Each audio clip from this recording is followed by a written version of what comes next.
Okay, so this is just a quick video to give you an update on the latest from Bath and North East Somerset Council. They were looking at introducing emission-based parking charges for motorcycles.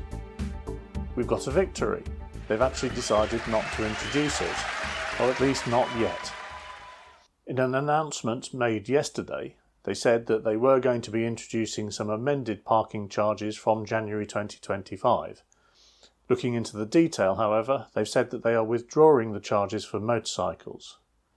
So in their announcement today, they said that introducing emission-based charges to motorbikes has been withdrawn due to feedback received through the public consultation and technical challenges in providing them a lower parking charge. So we seem to have won on a technicality here. What they're referring to in terms of the technical difficulties is almost certainly going to be the fact that the DVSA only holds the emissions data for about 10% of the motorcycles that are registered in the country. So obviously their plans were, if they didn't have the information from the DVSA, they would map the engine capacity size onto the engine capacity size for cars and charge equivalent. However, what they did was they mapped something like a 50cc motorcycle onto a 1.5 litre car, a 600cc motorcycle onto anything above 3 litres. It was absolutely ridiculous. So I think that this is the technicality that we won on.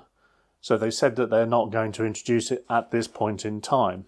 However, what they do go on to say is that the council plans on reviewing those proposed charges through a new consultation process at a later date.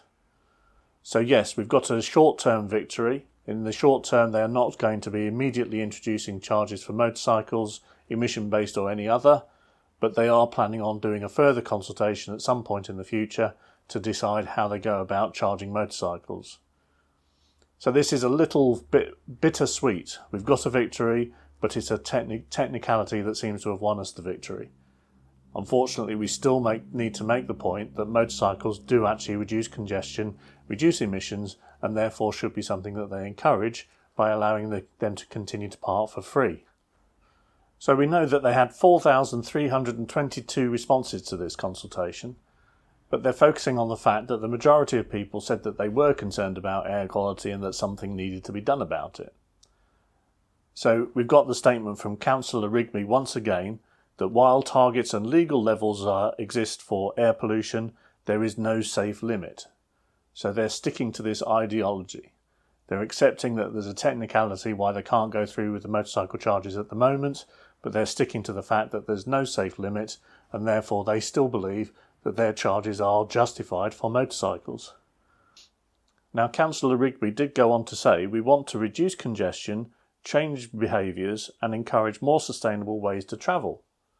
Now, obviously, we've been making the argument that the motorcycle is a more sustainable way to travel. They should be encouraging modal shift from cars to motorcycles to help reduce congestion and therefore emissions. We don't appear to have won that argument. In their mind, they're sticking to this, there is no safe limit.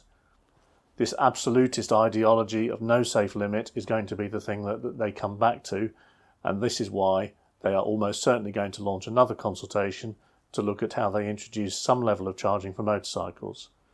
So yes, in the short term we've won a victory, but we've got to be on standby because this fight is not over.